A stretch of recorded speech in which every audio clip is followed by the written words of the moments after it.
Hello, I'm Tyson Witten, Senior Principal within CA Technology's Security Solutions Business Unit. Thank you for joining me as I discuss the topic of information protection and control.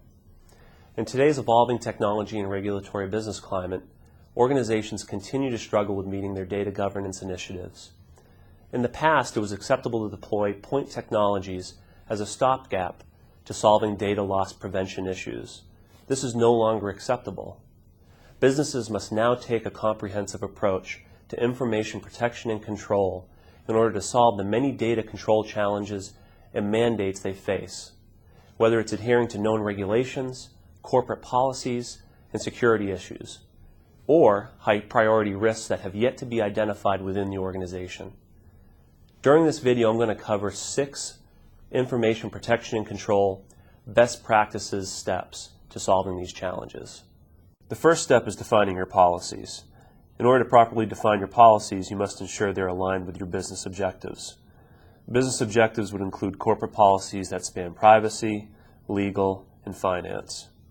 They would include external regulations such as US-based Sarbanes-Oxley and HIPAA, European regulations such as Garante, Australian Privacy Acts, banking regulations in India and Singapore, the circular regulation in South America, or global standards such as PCI. And they would also include security policies that attempt to control the mobility of data in social networking communications. All of these policies take into account data that must be controlled.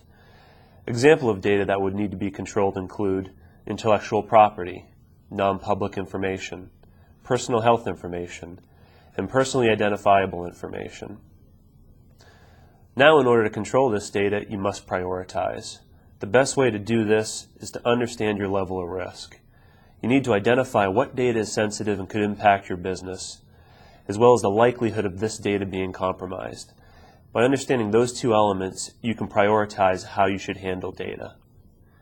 Once you understand what controls you want to prioritize and where you want to focus your investment, you can now start mapping those controls to policies. So for areas of risk that you can map control priorities to these policies. But as you deploy information protection control programs, you will undoubtedly learn more and adjust as you identify other areas of business risk. Next, we'll cover content detection. Accurately detecting sensitive content is a critical element of control. By detecting sensitive content which could impact the business provides a key piece of information to controlling data. There are 2 techniques you need to take into account when detecting content: the ability to register content and the ability to describe content. Content registration examples include fingerprinting and partial fingerprinting. It's critical to use this technique to detect intellectual property that could be in graphic, audio, or video formats, as well as a sentence-level detection within text files. The second technique is describing content. Examples of this would include lexicons and keywords to detect content within files such as documents and spreadsheets. The next step is operational context. Understanding operational processes, or the context in which data is used, is the second key factor in properly controlling data. Insight into how data is used will give you a sense of how likely it is that the data will be compromised. In order to determine the context in which data is used, you must do the following. The first step is identifying where the data is used as part of the data lifecycle. Channels would include in motion or over the network, in use or on workstations, laptops, data being transferred to USB devices or printers, or at rest, data within databases, file systems, or even collaboration software. The second step is determining how the data is used. It's important to understand what's the volume of communications. Is the data hitting unacceptable thresholds? This is critical to determining broken processes within the organization. The third step is identifying who is using the data. Is a finance role sending payroll data to somebody in engineering, which would be considered unacceptable? Or is payroll sending salary information to the VP of Finance, which would be considered acceptable based on their entitlements? Understanding the identity of the employee involved in communicating data is critical to control. By determining operational context, you now know the likelihood of a threat to your data or non-compliance with your policy. We'll now discuss the next step in the process, protection and control. By understanding the sensitive content within your environment and the operational context that surrounds this data, you can now effectively control it.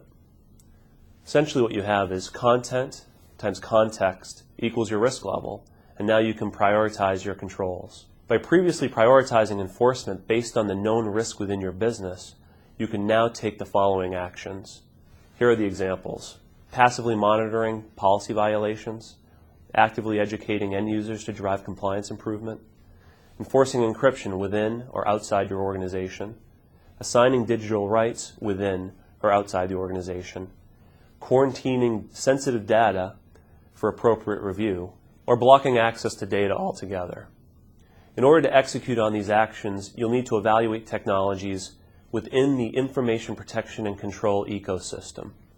Examples of these types of technologies include data loss prevention technologies, digital rights management technologies, encryption technologies, and identity and access management technologies. Now, it's important not to forget, don't fragment these technologies. You don't want to implement them in silos.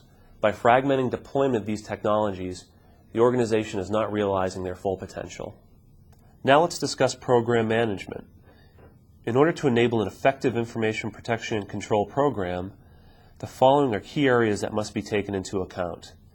The first step is to identify key stakeholders that will play a part in your information protection and control program. They could be business owners across compliance, legal, finance, or security.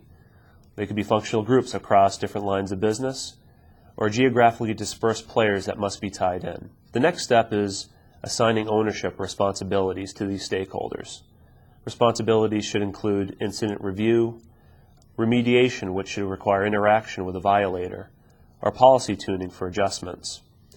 It's critical that the activities identified be reasonably supported by each stakeholder. Sustainable processes and procedures are key to a long-term and successful program. The final step is performance measurement. Dashboards and reports are key to program visibility. An information control dashboard provides transparency into the current state of your program, as well as how your program is doing over time.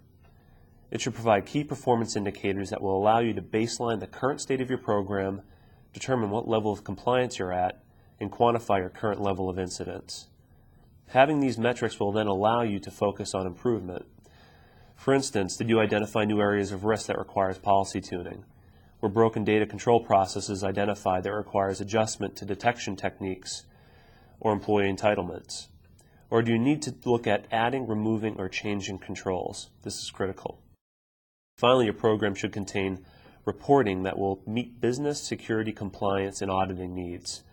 This is a data control lifecycle that drives improvement over the life of the program. Here are the main takeaways. Number 1, define policies and control priorities based on your risk level. Number 2, use advanced detection techniques to detect sensitive content throughout the organization. Number 3, monitor operational context to determine data usage. Number 4, leverage the intelligence of content and context to protect and control your data while enabling business processes. Number 5, identify the right stakeholders and create a sustainable process and procedure to support a long-term and successful program. And then finally, number 6, measure performance to drive ongoing improvement. Thank you for joining me in discussing the challenges surrounding data control and the 6 information protection and control steps to meet these challenges. Good luck moving forward in your information and protection and control initiatives. Thank you.